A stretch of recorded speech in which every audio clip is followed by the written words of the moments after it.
Hello friends, நம்ம இன்னைக்கு இந்த வீடியோவில் ரொம்ப ஈஸியாக சம்மங்கி பூ மாலை எப்படி ரெடி பண்ணுறதுன்னு பார்க்கலாம். சம்மங்கி பூ மாலை ரெடி பண்ணுறதுக்காக சம்மங்கி பூ 1 கிலோ எடுத்துக்கலாம். 1 கிலோ சம்மங்கி பூ பாருங்கள், இந்த மாதிரி அதோட காம்பு விட்டு இந்த மாதிரி பாதியாக கட் பண்ணி எடுத்துக்கலாம். அப்போ தான் கோர்க்கிறதுக்கு ரொம்ப ஈஸியாக இருக்கும். பாருங்கள், இந்த மாதிரி கட் பண்ணிக்கலாம். அதோட பச்சை கலர் காம்பு தெரியுது இல்லைங்களா, அதுக்கும் கொஞ்சம் மேலே வரைக்கும் கட் பண்ணிக்கலாம். அடுத்து அரளிப்பூ 100 கிராம் எடுத்துக்கலாம். அடுத்து துளசி 100 கிராம் எடுத்துக்கலாம். துளசி பாருங்கள், இந்த மாதிரி நம்மளோட விரல் சைஸு கட் பண்ணி வச்சுக்கலாம். கோர்க்கும் போது அப்போ தான் ரொம்ப ஈஸியாக இருக்கும். அடுத்து பூ கோர்க்கிற நார்மல் சைஸ் ஊசியே எடுத்துக்கலாம். சின்ன சைஸ் ஊசியாக இருந்தாலும் பரவாயில்ல, கொஞ்சம் கொஞ்சமாக கோர்த்து கூட நூலில் நகர்த்திக்கலாம். நூலை வந்து ரெட்டையாக நம்மளுக்கு மாலை ஒரு சைடு எவ்வளோ நீளம் வேணுமோ அவ்வளோ நீளம் நூல் போட்டுட்டு இந்த மாதிரி கடைசியாக துளசியோட காம்போ இல்லை வந்துட்டு ஒரு ரோஸ் காம்போ இல்லை ஒரு குச்சோ வச்சு இந்த மாதிரி ஒரு கண்ணி கட்டிக்கலாம். கட்டத்தரலைன்னா சாதாரணமாக கயிறு முடி போடுற மாதிரி ஒரு முடி போட்டுக்கலாம். இந்த மாதிரி முடி போட்டுட்டு நம்ம ஃபஸ்ட்டு துளசி கோர்க்க ஆரம்பிச்சிக்கலாம். துளசி பாருங்கள், இந்த மாதிரி ஒவ்வொரு துளசியை எடுத்து கோர்த்துக்கலாம். நம்மளுக்கு ரவுண்டாக கோர்க்கணும் அப்படிங்கிறது இல்லை, ஆப்போசிட்டாக எப்படி வேணாலும் கோர்த்துக்கலாம். ஆனால் வந்து துளசி எங்கேயும் கோர்க்கிறது வந்து கேப் இல்லாமல் சுற்றியும் துளசி இலை இருக்கிற மாதிரி புசுன்னு கோர்த்துக்கலாம்.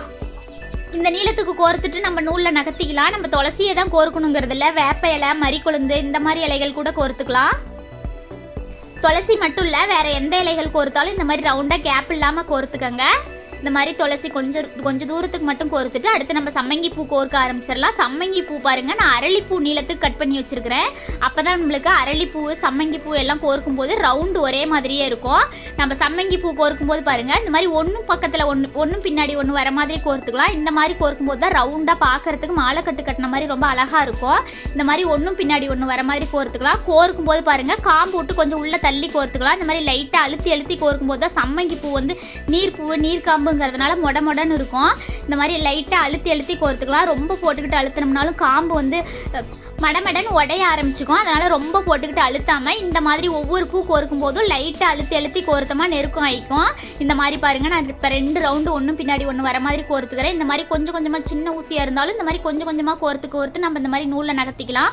ஊசியில் இருந்ததை விட நூலில் நகர்த்தும் போது இன்னும் கொஞ்சம் நெருக்கம் அதிகமாக இருக்கும் பாருங்கள்.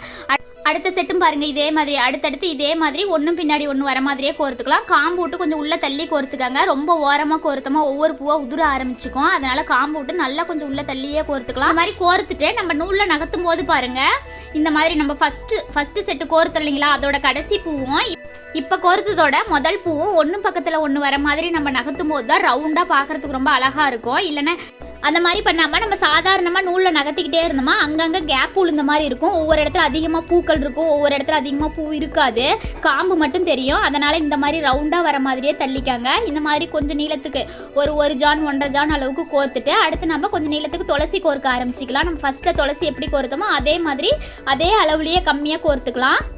சாதாரணமாக பூ கோர்க்கிற மாதிரி துளசியும் கோர்த்துக்கலாம். துளசி ஈஸியாக ஊசியில் இறங்கும். ஊசி வந்துட்டு இந்த மாதிரி ஊசிலாம் ஃபேன்சி ஸ்டோர்லேயே ரொம்ப ஈஸியாக கிடைக்குது. ஃபேன்சி ஸ்டோரில் மளிகை கடைகள்லேயே கிடைக்குது. இந்த அளவுக்கு கோர்த்துட்டு நம்ம நூலில் நகர்த்திக்கலாம் பாருங்கள். இந்த மாதிரி நகர்த்திட்டு அடுத்து நம்ம அரளிப்பூ கோர்க்க ஆரம்பிச்சிடலாம். அரளிப்பூக்கு பதிலாக நம்ம ரோஸு கோழிக்கொண்டை கூட கோர்த்துக்கலாம். ரோஸ் எல்லாம் கோர்க்கும் போது பார்த்தீங்கன்னா சம்மங்கி பூ வந்து கொஞ்சம் காம்பை விட்டே கட் பண்ணிக்கோங்க.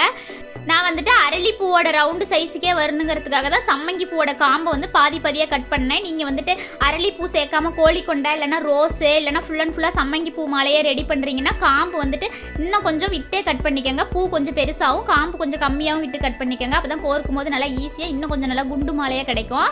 பாருங்கள், சம்மங்கி பூ அரளிப்பூ எல்லாம் ஒரே ரவுண்டுக்கே நான் கட் பண்ணியிருக்கிறேன். இந்த மாதிரி கொஞ்சம் தூரத்துக்கு அரளிப்பூ ஒன்றும் பின்னாடி ஒன்று வர மாதிரியே கோர்த்துட்டு நம்ம அடுத்து துளசி கோர்த்துக்கலாம். துளசி வந்து நம்ம ஃபஸ்ட்டு கோர்த்து இல்லைங்களா, அதே அளவுக்கு நம்ம துளசி கோர்த்துக்கலாம். துளசி கோர்த்துட்டு அடுத்து நம்ம சம்மங்கி பூ கோர்க்க ஆரம்பிச்சிடலாம். சம்மங்கி பூ கோர்க்கும் போது பாருங்கள், நம்ம ஃபஸ்ட்டு எப்படி கோர்த்தோமோ அதே மாதிரி ஒன்றும் பின்னாடி ஒன்று வர மாதிரியே கோர்த்துக்கலாம். இந்த மாதிரி கோர்த்து அடுத்தடுத்து நூலில் நகர்த்தும் போது ரவுண்டாக வர மாதிரி நகர்த்திக்கலாம். அதாவது நம்ம கோர்த்து முடிச்ச பூவோட பக்கத்தில் கோர்த்துட்டு இருக்கிற பூ வர மாதிரி ரவுண்டாக வர மாதிரி நம்ம நகர்த்தும் போது மாலை பார்க்குறதுக்கு ரொம்ப அழகாக இருக்கும். மாலை கட்டினதை விட நெருக்கமாக இருக்கும். இந்த மாதிரி ஃபஸ்ட்டு எவ்வளோ சம்மங்கி பூ ஒரு 1.5 ஜான் கோர்த்தமோ 1.5 ஜான் 1 ஜான் கோர்த்தமோ அதே அளவுக்கு கோர்த்துட்டு நம்ம கடைசியாக கொஞ்சம் நீளத்துக்கு துளசி ஃபஸ்ட்டு கோர்த்த மாதிரி லாஸ்ட்டுக்கும் கொஞ்சம் நீளத்துக்கு துளசி கோர்த்துக்கலாம். துளசி கோர்த்துட்டு நூலை கொஞ்சம் இந்த மாதிரி விட்டு கட் பண்ணிக்கோங்க. நூல் இந்த மாதிரி விட்டு கட் பண்ணும்போது தான் ஃபஸ்ட்லேயும் நூல் இருக்கணும், லாஸ்ட்லேயும் நூல் இருக்கணும். அப்போ தான் முடி போடுறதுக்கு கழுத்துக்காக இருக்கட்டும் கீழே குஞ்சம் பகுதிக்காக இருக்கட்டும் முடி போடுறதுக்கு ரொம்ப ஈஸியாக இருக்கும். அடுத்து பாருங்கள், இதே அளவுகளோட மாலையோட இன்னொரு சைடு ரெடி பண்ணிக்கலாம். ரெடி பண்ணிவிட்டு மாலையோட குஞ்சம் பகுதி ரெடி பண்ணிக்கலாம். பாருங்கள், மாலையோட குஞ்சம் பகுதி ரெடி பண்ணுறதுக்காக அதே ஊசியில் ரெட்டையாக நூல் போட்டு எடுத்துக்கலாம். நூல் வந்து கொஞ்சம் கம்மி நீளத்துக்கு போட்டு எடுத்துக்கலாம். நூலோட கடைசி பக்கம் ரோஸ் காம்போ இல்லை வந்து துளசி காம்போ வச்சு கூட ஒரு கண்ணி கட்டிக்கலாம். அப்படி கட்ட தெரியலன்னா இந்த மாதிரி குண்டா 2 முடி போட்டுக்கோங்க போதும். இந்த மாதிரி முடி போட்டுட்டு அடுத்து நம்ம ஃபஸ்ட்டு துளசி கோர்க்க ஆரம்பிச்சிக்கலாம். சம்மங்கி பூ மாலையெல்லாம் நல்லா வெயிட்டாக இருக்கும். அதனால் சம்மங்கி பூ மாலையெல்லாம் நல்லா கெட்டியான நூலில் கோர்த்துக்கோங்க. கெட்டியான நூலில் இதுக்கு முன்னாடி நிறைய வீடியோவில் சொல்லியிருக்கிறேன். பைண்டிங் நூல்னு சொல்லி ஃபேன்சி ஸ்டோர்லேயே ஈஸியாக விற்கிது. அது வந்து ஒரு கண்டு 15 ரூபா இருக்கும். பைண்டிங் நூல் வாங்கி கோர்த்துக்கிட்டோம்னா நல்லா ஸ்ட்ராங்காக எவ்வளோ பெரிய மாலையானாலும் நல்லா அக்காமல் நல்லா ஸ்ட்ராங்காக இருக்கும். அந்த நூலை பற்றி இதுக்கு முன்னாடி வீடியோலாம் சொல்லியிருக்கிறேன். அதே நூலில் கோர்த்தும் காமிச்சிருக்கிறேன். அந்த வீடியோ வந்து எண்டு ஸ்க்ரீனில் கொடுக்குறேன். பார்க்காதவங்க மிஸ் பண்ணாமல் பாருங்கள். இந்த மாதிரி துளசி கொஞ்சம் நிலத்துக்கு கோர்த்துட்டு அடுத்து ஒன்று பின்னாடி ஒரு பூ வர மாதிரி அரளிப்பூ கோர்த்துக்கலாம். அரளிப்பூ கோர்த்துட்டு மறுபடியும் சென்டரில் சம்மங்கி பூ ஒரு 2 லைன் 3 லைன் இந்த மாதிரி கோர்த்துட்டு அடுத்து நம்ம மறுபடியும் அரளிப்பூ கோர்த்துக்கலாம். அதே அளவுக்கு அரளிப்பூ கோர்த்துட்டு மறுபடியும் பாருங்கள் இந்த மாதிரி துளசி கோர்த்துக்கலாம். துளசி வந்து ஃபஸ்ட்டில் எவ்வளோ கோர்த்தமோ அதே அளவு இங்கேயும் கோர்த்துக்கலாம். இந்த மாதிரி துளசி கோர்த்துட்டு பாருங்கள், நம்ம விரல் சைஸுக்கு துளசி கட் பண்ணி கோர்க்கும் போது தான் இலைகள்லாம் வெளியில் புசு புசுன்னு தெரியுது. இல்லைனா கட் பண்ண வேண்டியதாக வரும். அங்கங்கே காம்பாக இருக்கும். இந்த மாதிரி கோர்த்துட்டு நம்ம நூல் இந்த மாதிரி விட்டு கட் பண்ணிக்கலாம். அப்போ தான் முடி போடுறதுக்கு ஈஸியாக இருக்கும். அடுத்து மாலை முடி போட்டுக்கலாம். பாருங்கள், மாலை முடி போடும்போது இந்த மாதிரி ஆப்போசிட்டாக வச்சுட்டு முடி போட்டுக்கலாம். இந்த மாதிரி வச்சு முடி போடும்போது தான் முடி நல்லா நெருக்கமாக விழுகும். மாலை வந்து எடுத்து ஸ்ட்ரெயிட்டாக பிடிக்கும் போது கேப் விழுகாமல் இருக்கும். நல்லா இறுக்கமாக முடி போட்டுக்கலாம். இந்த இடத்துல 4-5 முடி நல்லா இறுக்கமாக போட்டுக்கிட்டோமா தான் மாலை வந்துட்டு கேப் விழுகாமல் இருக்கும். இந்த மாதிரி துளசி கசக்காமல் முடி போட்டுக்கோங்க.